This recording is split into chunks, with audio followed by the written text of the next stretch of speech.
The biggest takeoff of leather workshop was that you can use leather as a building block. It's nice because it's stiff and it doesn't have any give compared to fabric, so this is what I like.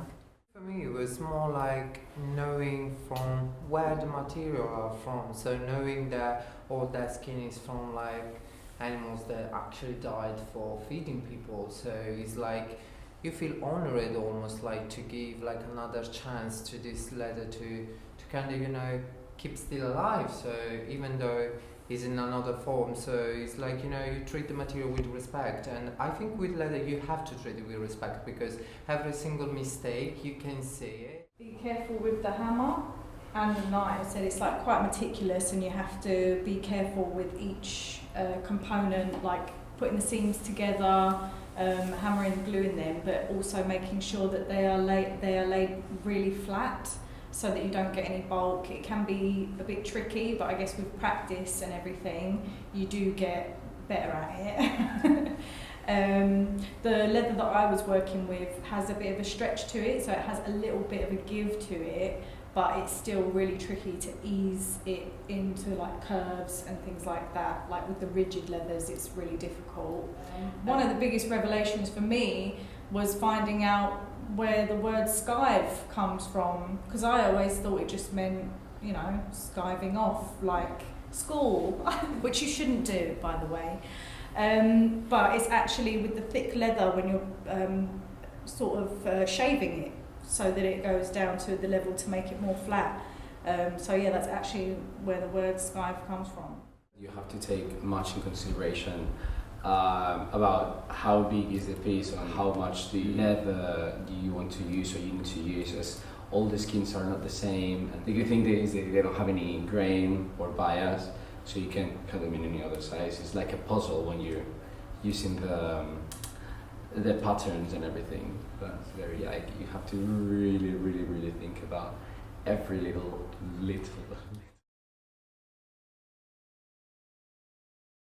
I think the leather somehow it kind of changed the way you're designing stuff, because when you draw something it's fine, but then with leather most of the time it doesn't work in that way, because of course the thickness of the material or the way it works, because you can kind of drape the fabric around and make it work, but with the leather you can't that much.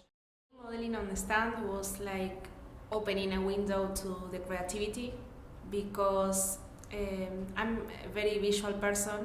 At the beginning I was struggling a bit with the patterns, starting to make the garment with the patterns, and then when I learned this technique I realized that there is another way to make the garment.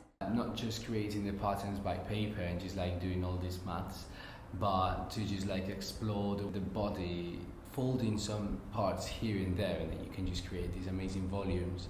I've done things with so much volume and just created some shapes that I would never have been able to create. Frustratingly difficult it is at first, but after some time and just playing around with it, really, that's what you've got to do. You can't just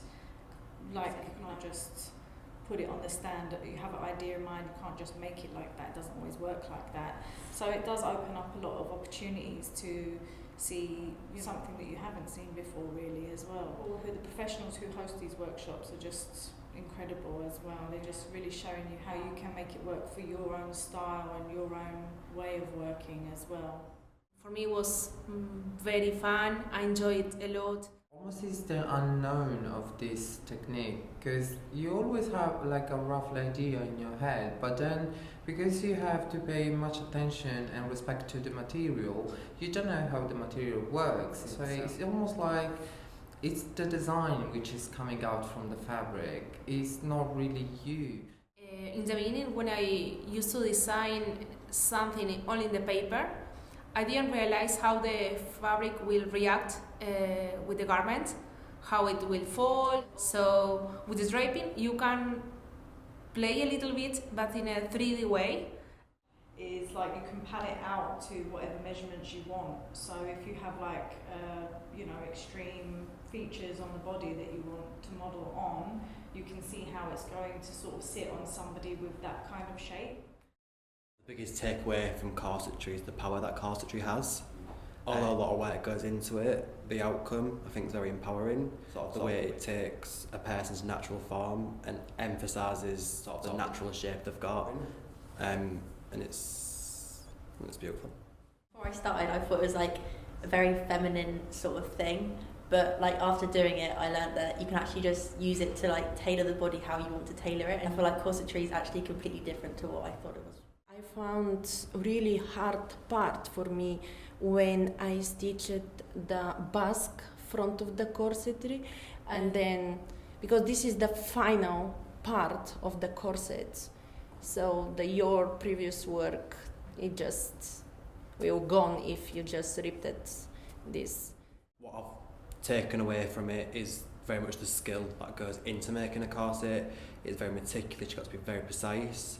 But that overall allowed me as a designer to then incorporate that into every other aspect, take my time when I'm doing things and make sure things are done to the millimetre, understanding the body as a whole and make sure that what I do fits how it's supposed to fit.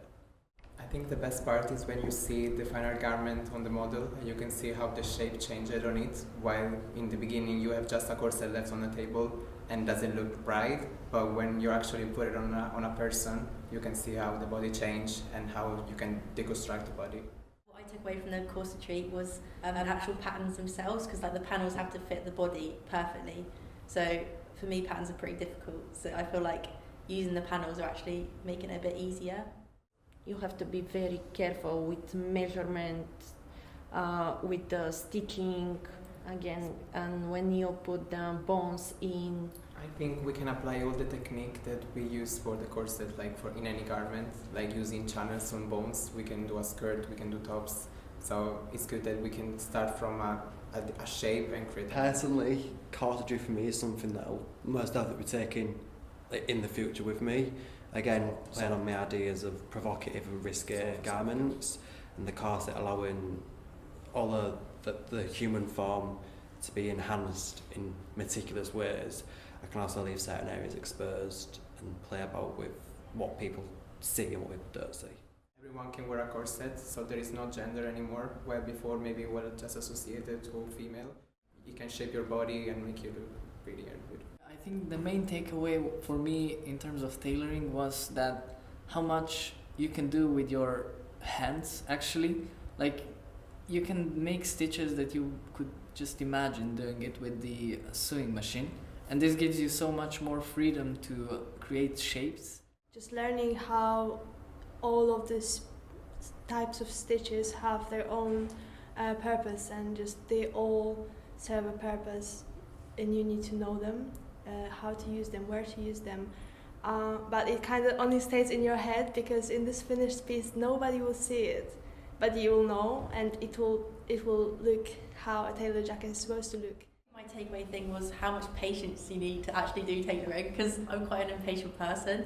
So at the start I was trying to like rush on my hand stitches and stuff, but by the end, the more I learned, like the more satisfaction I got from actually doing it, and in the end it was really rewarding to actually like put the time in and to like properly do it, and it's really satisfying when you come to the end. For me, using tailoring makes me a better designer, because a tailor is almost like a physician. They know the body, they know like what kind of how it looks, they know every little detail. So they can hide things, they can accentuate the body in different ways. It was the juxtaposition in sort of the style of work that I do, and I was able to combine sort of risque, sort of not flowy.